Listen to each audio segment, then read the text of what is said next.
Welcome to another episode of The Doc is In. Today's topic is going to be about gliomas. My name is Ramia. I'm a radiation oncologist at Cleveland Clinic, Abu Dhabi. And I'm joined today by two colleagues and friends, Dr. Somar Chehab from Neurosurgery here at Cleveland Clinic, Abu Dhabi, and Dr. David Grossman, who's a hematologist-oncologist also at Cleveland Clinic, Abu Dhabi. And so, without further ado, it's nice to talk with both of you, this time with microphones in front of us. So let's start by just introducing our audience to the topic.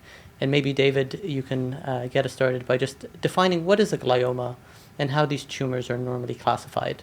So a glioma is a primary brain tumor, referred to as brain cancers in the lay population. They are part of, they develop in cells in the brain, and they can grow quite slowly.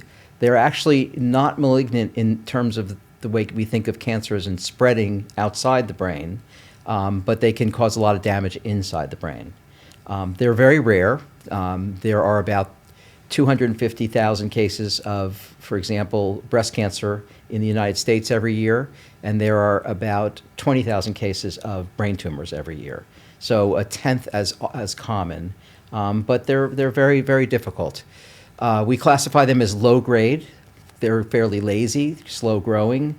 They're amenable generally to surgery if they're in the right place in the brain, and they can take a long time to grow. And then there are the high grade gliomas that are much more problematic, grow more quickly, and can be very difficult to cure.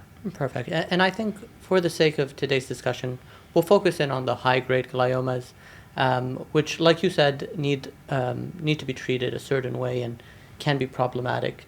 So, David, could you mention maybe some risk factors? Who are the people at risk of developing these brain tumors? So mostly they're sporadic. People just get them, and we don't understand why. I call those Nobel Prize questions because if you answer that question, you'll win a Nobel Prize. There are some genetic abnormalities that can predispose. Neurofibromatosis is probably the more common one, but still not very common. There's an entity called Li-Fraumeni syndrome, which can lead to this, and something called Turcot syndrome. Mm-hmm. If you've had prior radiation therapy, for example, to a throat cancer that catches part of the brain, that can lead to brain tumors. If you had radiation exposure from a nuclear plant or some other reason, certainly that's a risk factor. But for the most part, they just happen, and we don't understand why. Perfect. All right. So with that introduction, and which was great, some patients obviously do get worried about getting these type of tumors. My normal advice to them is live as healthy as possible. Don't smoke, exercise daily, just do whatever you can to be healthy. Not just to decrease chances of getting tumors in general, but also outcomes are better the healthier you are. These patients do come in with symptoms, and I think this is a good moment to maybe ask Somar to give his input, because quite often when they present with symptoms, you're the first person to see Yes. them as a neurosurgeon. So could you tell us what these symptoms may be? So in general, there are two types of symptoms. There are these slow progressive symptoms. For instance, patient comes with kind of numbness, weakness, personality changes, blurred vision. Those symptoms are vague, but they sometimes indicate that there is something going on for which we have to, proceed with investigation. And sometimes they come with more acute symptoms. For instance, what we call elevated pressure within the head, within the skull. They usually are more severe, and as David said, for those patients with high-grade glioma, sometimes we see them after they develop this type of symptoms, including nausea, vomiting, deterioration of level of consciousness, implementing or indicating, a kind of emergency we have to deal with. Right. So, Somar, like you mentioned, these patients come in with symptoms, and getting treatment in a timely fashion is important. So I'd like to ask you, what are the indications to do surgery? And when you do the surgery, what's the goal? So for the acute cases, the first thing or the first goal is to reduce the brain pressure, which may implement a small surgery, placing we call it an EVD, just to release the pressure. But in general, when we see this tumor, the first step for treatment is to try or think about resecting the tumor. So we look at those tumors and see, is there a possibility for a full resection, means like taking everything out. That's, of course, the goal of surgery. Sometimes it's not achievable. So the gold standard now is to resect as much as possible, as safe as possible. So we have to preserve function, because with all the information and data we have now, we know that this is a very important factor for treatment coming after surgery, to preserve function. Sometimes, if it's not possible, we just end up having just a biopsy, just taking part of the tumor out, or just a tissue diagnosis, just to confirm the diagnosis and proceed with further treatment. But the standard treatment, as I said, is we try to we resect as much as possible, as safe as possible. Perfect.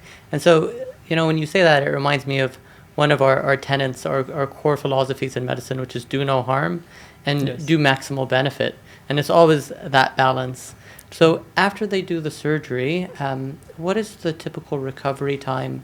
And what do you usually, what is the role of things like rehab and after a surgery immediately? So usually it takes about 5 to 7 days for them to recover from a surgery. If there's any deficits prior to surgery or even after surgery, this would take sometimes 3 to 4 weeks to recover. But after that, usually they're ready to continue treatment, which I'm gonna ask you to talk a little bit about. Sure, so gladly. So after surgery and after you guys do your good work, patients tend to be seen with us in radiation oncology. And so whenever you have a high-grade glioma, most of the time, even if you've had good surgery, you do need to get some radiation to where that tumor was, or where some remnants of that tumor remain. And that's really a cornerstone of the therapy. And this is usually done with some chemotherapy at the same time, some oral chemotherapy, and I'll let David talk about that later. But for radiation, we obviously wait till they've recovered reasonably from the surgery. We don't wait too long, but we wait until they're recovered. We do get an MRI as well, just to make sure that the surgical area has healed enough and that there's nothing new or nothing developing. And then we plan our radiation. Radiation is pretty specific. So we treat the tumor where the tumor was, and we take a little bit of a safety margin around that, because we know these tumors can spread even if they don't show on the MRI. So we plan that radiation, and there's different ways to do it. There's different number of sessions, but we plan that radiation, and then patients come in daily to start getting their radiation treatments. In terms of radiation details, the classic way of doing it is around 30 sessions. So we're talking about nearly 6 weeks of patient coming in daily. So we make sure that patients are well supported during this period. And radiation is local therapy. So wherever I point that beam, that's where you have the benefit, that's where you have side effects. And it differs from patient to patient. But it's really important that we follow patients on a regular basis during treatment. And whatever symptoms appear or whatever side effects are happening, we're able to support them to make sure that they finish the radiation. Getting as much of that radiation as possible of the planned dose is essential. So we make sure patients are healthy in the beginning, healthy enough to tolerate it, decide on the number of sessions and what technology we want to use, and then follow them closely throughout with some chemotherapy. So do you have any radiation questions, or should we pass the baton onto our medical oncologists? Maybe it's just a quick, if you mention, I think it's important for the patients to know that radiation therapy can be done also as an outpatient, that they can come in and out. Yeah, absolutely. So radiation therapy, for the most part, is done as an outpatient. So each session is really quick. It's between 10 to 15 minutes. Patients come in from home or from wherever they are. They get placed on a treatment table. They're awake. So there's no anesthesia. There's no injections. We put a mask on their face, which is open, so they're comfortable in that mask. And then they get their treatment. The moment they get the treatment, they go back home. Patients, they like to Google things a lot, and sometimes there's a lot of misinformation. So I often get asked, well, I'm getting radiation. Am I radioactive? Can I be with my wife? Can I be with children? Can I be in public? And the answer is yes. So this is radiation that goes in and out of the body in fact, less than a millisecond. And patients are not radioactive, and they're encouraged to continue daily activities. There are obviously limitations on a patient-to-patient basis, but I always encourage patients to continue daily activities and not give up. Try to live a good quality life as much as possible during and after treatments. So with that, David, I'll pass the baton on to you. What do you think about the systemic therapy options? So as the medical oncologist, I'm sort of the third man in. I think the most important part of treatment of patients with brain tumors would be surgery, neurosurgery. And I'm always impressed at how meticulous and careful you all are dissecting out the tumor, trying to preserve normal function, trying to figure out how to preserve the best neurologic function after surgery so that the patient's quality of life is good, and so that Paul and I have a chance to give treatment, and what difficult decisions you make intraoperatively. So the terms we use are a gross total resection is obviously the best in terms of longevity. However, if you completely disable a patient with that, their quality of life will be terrible. We won't be able to treat, and you haven't accomplished making the person better. So that's very impressive to me. And then the cornerstone of the next part of treatment is, of course, you, Paul, and radiation. And I just assist. I give a low dose of a pill that you can take at home while you treat Monday through Friday and enjoy your weekends. I treat 7 days a week with this pill. And after the first day, where someone might have a little bit of nausea from this, typically they're not nauseated at all. I have to watch them closely for side effects like low blood counts, but generally my treatment's really well tolerated, and it's more of an assist to the radiation than it is actually killing the brain tumor. And I know this because I've been doing this for a long time, and a long time ago, we just gave radiation therapy. And patients did as they did, and we didn't know that adding chemotherapy would make a difference.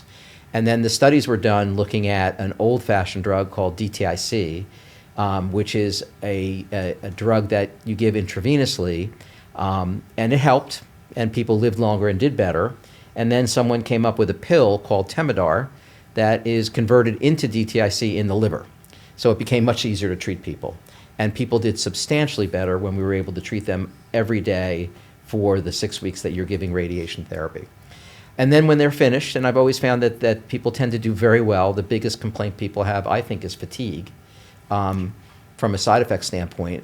Then we give them a few weeks to recover, and then that's when I really step up and I'm sort of more in charge in terms of giving a higher dose of Temodar, but it's only 5 days in a row every 4 weeks.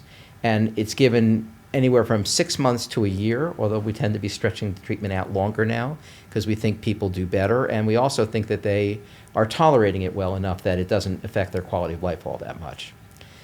So that's the kind of the cornerstone of the upfront treatment of glioblastoma. Now, from a systemic therapy standpoint, at that point we sit back and we watch, and we hope that the tumor doesn't come back, but of course it certainly can do that. And if it does, we then ask the question, and just want to go backwards a little bit, is one of the wonderful things about working at Cleveland Clinic Abu Dhabi and with you two gentlemen is our multidisciplinary conferences, where we sit in a room together with radiation oncology, medical oncology, sometimes a few medical oncologists, and surgery. We have our pathologist who's a specialist in brain tumors, and our neuroradiologist, specialist in reading the imaging studies. And we talk about what the options for treatment are, what we're seeing, how best to approach this, who thinks what about the patient, and we're all in the same room together. And that's how we make our decisions. But if the tumor comes back, the first question I always ask is, can Somar take it out? And if it's surgically resectable, and if it hasn't been too short a time from the original surgery, that's always preferred because surgery is really the cornerstone. People do best if you can take it out. Okay. Second question is, can they get more radiation therapy? But typically, if it comes back in the same place, the answer is no. And then that leaves me with what my systemic treatments are. And for decades, the systemic treatments were relatively the same. They were Temodar, depending on when you could treat. There's a 3-drug combination. There's a couple of targeted therapies, but some of the older targeted therapies where we treat and block blood vessel growth. But miraculously, really just in the last few months, we have new targeted therapy for certain mutations in these cancers that have transformed the treatment of brain tumors. And it's incredibly exciting to be using these drugs. The mutations that we see are very common, so it's nice to be able to have a medicine, a pill, that blocks the product of those mutations and really helps people. We also have started to do molecular studies on brain tumors as a routine, where we look at the DNA and the RNA mutations, because there are other targeted therapies we use for other cancers that can block the growth of these cancers in a very elegant way, not chemotherapy, not, I think of it as carpet bombing, and all the other side effects, but we specifically can target these mutations. Some brain tumors will be sensitive to immunotherapy, and there's ways to figure out if that's true. So the landscape of the medical oncologist treatment of brain tumors has changed, and just changed as recently as August of this year. So it's a very interesting time to be in this field, and if, God forbid, you get one of these tumors, it's a good time for us because we have good treatments. Perfect. Options, And I'd really like to reaffirm what you said, David, that it's really not just a pleasure, but it's really a privilege to be able to work together as a group. And like you said, we're all in the same room. Some of us are in this room now with microphones again, but really when we're all in the same room, we learn from each other. And there's new therapies. So when we talk about these in our tumor boards, and you've mentioned some of them today, there's also the questions, like you said, that we ask each other. Can we do surgery again? Can we do radiation again? And I'll talk about reirradiation in a second. But maybe it's a good time to ask Somar that question. In general, patients who do develop these recurrences, so even after the best of our therapies, if this tumor comes back or if it progresses, is surgery an option, or is it a case-by-case basis? It's more case-by-case basis. The thing is that there is for recurrence, there is no guidelines. It's still, as you said, case to case. In general, the first thing we think about is it a real recurrence tumor, or is it something else? This is something we have. That's why it's good to have the discussions. But if it turn out to be a real tumor, like a regrowth, then of course we assess the patient. How is he clinically? Is he doing well? Is he active? Is he still independent, for instance, able to follow his daily activities, etc.? And is the tumor resectable? How the wound looks like? He had radiation, he had chemotherapy, so there is a scar. There is a higher risk of infection, wound healing issues. Those are all things that we have to think of. But at the end of the day, if everything seems to be settled and it's resectable, we still tend to give him, the benefit of the doubt, or to give him the best chance by doing a second surgery. Yeah, and exactly, and that makes a lot of sense, right? So patients in general, each patient is different, and each patient has this unique cancer and unique treatment, and so it's great for experts to be in the room and decide, is this really recurrence? Should the patient get surgery again? And should patient get radiation again? And we individualize this. With the radiation therapy, obviously there are caveats. It is hard to give radiation to an area that's already had radiation again, but it is possible. So there are certain rules. You need to make sure that the tumor is small enough, that the area we treated hasn't received a very high dose. And so there are caveats, and we do treat them on a case-by-case. Even when it's not a recurrent, so even in the upfront setting, and so just taking a step back, even radiation is very individualized. So most of the time, like David mentioned, we give those 30 sessions, those 6 weeks. Sometimes we give less than that. We can give 15 sessions or less. So it's really individualized. And that's really the benefit of working as a group. And for patients who are suffering from this type of disease, really, they benefit most when you have a group of experts communicating and sitting in one room. So I think that's kind of the care path, and that's kind of how we treat these patients. So I don't think I have anything to add. Do either of you want to add anything to our audience before we wrap it up? From a surgical point of view, I think that's actually what we talked about. I think the most important, as David said, the most important and exciting part is now the new drugs, the new medications coming, which are really promising, I think, right, with good data. And very much so. The world has changed so much in the last 5 to 10 years in my field that, as much as these are terrible diseases for the people that have them, it's a very exciting time because I have so many more tools that can help people. I don't feel as helpless as I used to. Perfect. And I think with that promising note of future therapies and current therapies, we can wrap this up. So I'll just address the audience and say thank you for listening. Obviously, if you or any of your loved ones have gliomas, you need to talk to your medical experts, and we wish you all the best. Thank you for listening.